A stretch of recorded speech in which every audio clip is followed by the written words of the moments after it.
Ini adalah 10 makanan yang wajib kita hindarin dulu sementara nih ya, supaya kita bisa menurunkan berat badan kita, menghabisi seluruh lemak di tubuh kita ya, mau di perut, mau di paha, mau di dada, mau di lengan. Dalam 1 minggu aja kita bakalan mengalami penurunan 3-5 kg berat badannya, dan lingkar perutnya 3-5 cm. Dan kalau kita jalanin sampai sebulan ya, kita bakalan ngalamin penurunan kayak klien gue ini ya, walaupun beliau umurnya 52 dan sedang mengalami cedera, nggak bisa olahraga, dia lagi cedera ACL, meniskusnya robek, tapi tetap bisa turun sebanyak 8 kilo dan lingkar perutnya turun sebanyak 14 cm. Dan teman-teman bisa lihat before and afternya di sini ya. Hanya dengan menghindari 10 makanan ini dulu sementara. Nanti kalau kita udah ideal, baru kita perkenalkan lagi sekali-sekali. Karena ini adalah makanan hiburan. Kita nggak boleh dong hiburan terus-menerus. Karena itu makanan yang nggak sehat ya. Itu makanan hiburan, itu sekali-sekali nggak masalah. Sekali setahun misalnya, itu nggak masalah. Dan nggak perlu sebulan, seminggu aja udah bakalan ngerasain perubahannya. Ada banyak banget klien-klien gue ya, perempuan, beliau umurnya di atas 40-an semua, sibuk-sibuk, business owner semua ya, tapi tetap bisa turun ya, minimal 3 kilo, lingkar perutnya juga 3-5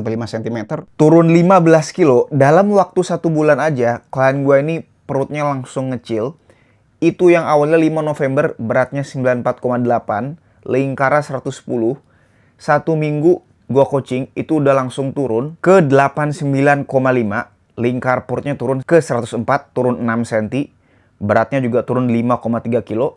Dan hari Rabu, tanggal 3 Desember 2025, tepat sebulan ya, itu turun lingkarnya ke 100 cm, turun 10 cm, dan berat badannya turun ke 79,5, turun 15 kilo. Contohnya lagi si Erwin ini turun sebanyak 11 kg. Dalam waktu 5 minggu aja, teman-teman bisa lihat otot perutnya udah mulai muncul nih. Ataupun yang satu lagi, selama kurang dari 3 bulan, itu berat lemaknya langsung menurun sebanyak 6 kg, lingkar perutnya turun belasan sentimeter, ototnya bertambah, dan juga otot perutnya langsung muncul ketika menghindari 10 makanan ini.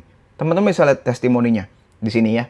Dan dia ngerasa jauh lebih sehat karena yang kita incer di sini bukan cuma badan bagus, tapi juga kualitas hidup yang sehat. Dan ini bukan kebetulan ya, ini berlaku kalau misalnya teman-teman langsung menghilangkan 10 makanan ini. Apapun golongan darah teman-teman ya, mau golongan darah A, B, C, D, E, F, G, mau astrologi teman-teman kambing, sio apapun, hindari makan ini, bakalan dapetin hasil. Dan banyak lagi testimoni yang lain ya, turun sebanyak 5 kilo, dan lingkar perutnya 19 cm, 6 kg selama 3 minggu aja, lingkar perutnya 19 cm juga, atau bahkan 10 kilo nih ya, yang dari XL bajunya sekarang udah bisa pakai M. Dan banyak juga followers kita yang nerapin ya, yang turunnya 20 kilo tuh selama 2 bulanan, ada yang turun 40 kilo selama 3,5 bulan nih. Ya, ada banyak banget ya followers kita juga menghindari 10 makanan ini supaya dia bisa lebih sehat hidupnya. Dan cara ini gue juga pakai sendiri ke diri gue yang awalnya 30% kadar lemaknya, mukanya cabi, jerawatan ya, perutnya buncit. Banyak juga klien-klien gue yang cowok juga nerapin ya, turun 10 kg dalam 1 bulan. Apalagi kita misalnya ngelakuinnya sampai 4 bulan gini, turun sebanyak 15 kilo, lingkar perutnya 23 cm ya. Ataupun kita jalanin sampai 6 bulan ya. Ini berubah drastis banget walaupun kita umur udah 60-an ke atas kayak gini ya. Hasil labnya pun jadi bagus. Yang awalnya klien gue ini trigliseridanya tinggi,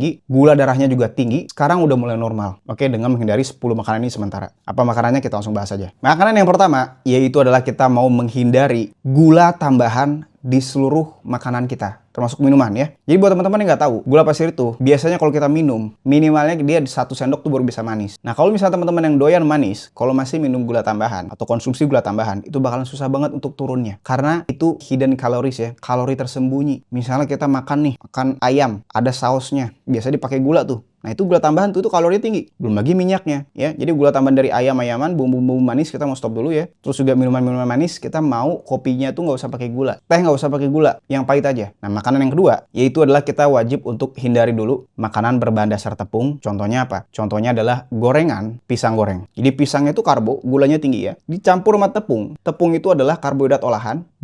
Digabung, dimasak, di mana digoreng di minyak yang nggak sehat. Minyak yang sudah mengalami pemanasan berkali-kali. Jadi tingkat oksidasi tinggi, ya itu bakalan ngerusak pembuluh darah kita juga, bikin LDL kita teroksidasi. Jadi contoh makanannya apa? Risol, bakwan, donat, roti-rotian nih, roti putih ya, martabak manis atau martabak lain yang ada tepung, kita mau stop dulu sementara. Nah, makanan yang ketiga, ini semua orang makan, termasuk gua juga. Tapi kita harus pilih makanannya ya. Yaitu adalah apa? Nasi Padang sama kuahnya yang banyak gitu ya, ditambah kerupuk. Waduh, itu kita nggak bakal turun. Jadi sebenarnya kita bisa makan nasi Padang tapi tetap turun berat badan, tapi kita harus pinter milihnya. Pilihlah makanan yang membantu kita menurunkan berat badan. Contohnya kita pilih ayam bakar, ya. Jangan lu pilihnya rendang yang bumbunya seabrek, oke? Terus lu nasinya lu double-double. Jangan. Nanti kita pilihnya yang berprotein tinggi. Jangan lu tambahin kerupuk yang banyak, oke? Makanan yang keempat, yaitu adalah mie instan atau mie ayam atau bakmi. Ya, mie itu tepung pak semuanya. Itu nggak ada nutrisinya sama sekali. Belum lagi ntar kecapnya. Itu bakalan kita susah turunnya kalau masih makan itu. Mie itu. Makanan kelima, yaitu adalah kue-kuean. Kue kering, kue basah, ya, pastry, brownies, kue bolu. Pokoknya semua kue kita stop dulu sementara. Tunggu lebaran dulu aja deh. Kita makannya pas lebaran aja. Makanan yang keenam, yaitu adalah snack-snack kemasan ya.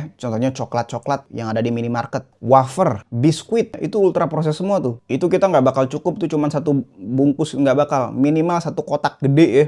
Baru kenyang. Yang ketujuh, yaitu adalah minuman-minuman kemasan. Di minimarket juga. Itu gulanya seabrek. Vitaminnya dikit banget gitu ya. Tapi gulanya tinggi banget. Sehingga penyerapan vitamin itu jadi kebuang percuma. Karena gulanya tinggi. Jadi minuman kemasan kita mau stop dulu semuanya. Terutama yang tinggi gula. Nomor 8 yaitu adalah saus manis dan juga margarin. Jadi kalau misalnya teman-teman pesen makanan biasa ada sausnya. Nah itu kita nggak boleh dulu. Ada kecapnya yang bumbu manis. Nggak bisa. Margarin juga nggak bisa dulu. Karena itu tinggi trans fatnya ya. Makanan nomor 9 yaitu fast food. Contohnya apa? Contohnya burger. Ya kan misalnya fried chicken, nugget. Ya sebenarnya teman-teman bisa nih mirip kayak Padang nih. Teman-teman bisa makan burgernya. Tapi pilih daging yang berkualitas. Ya dan jangan makan rotinya. Ya jangan makan sausnya juga. Kentangnya juga jangan lupa makan kentangnya. Itu kita nggak bakalan turun. Jadi kalau teman-teman pinter milih makanannya, tetap bisa kok nanti kita makan makanan yang tadi ya, makan makanan di luar gitu. Dan biasanya gue juga bakalan kasih ke klien-klien gue, restorannya apa, ojek online pesannya apa, dan juga makan di rumah itu yang wajib dikonsumsi itu apa aja, cara masaknya. Nah kalau misalnya teman-teman nih mau dibantu langsung dari gue, teman-teman bisa langsung daftar aja di link di deskripsi ataupun di link di profil bio gue. Nah sekarang yang terakhir yang 10, sebenarnya ini adalah makanan yang kita boleh konsumsi, boleh juga kita stop sekalian supaya progresnya lebih cepat. Yaitu adalah karbohidrat alami. Contohnya misalnya nasi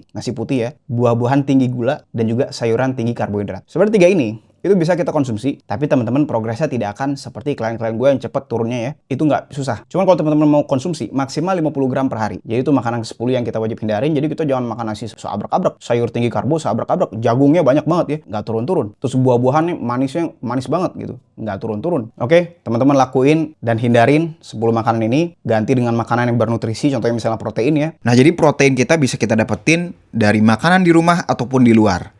Nah sekarang gue lagi kasih contoh makanan di luar. Nih gue lagi makan steak nih, Kobe beef ya.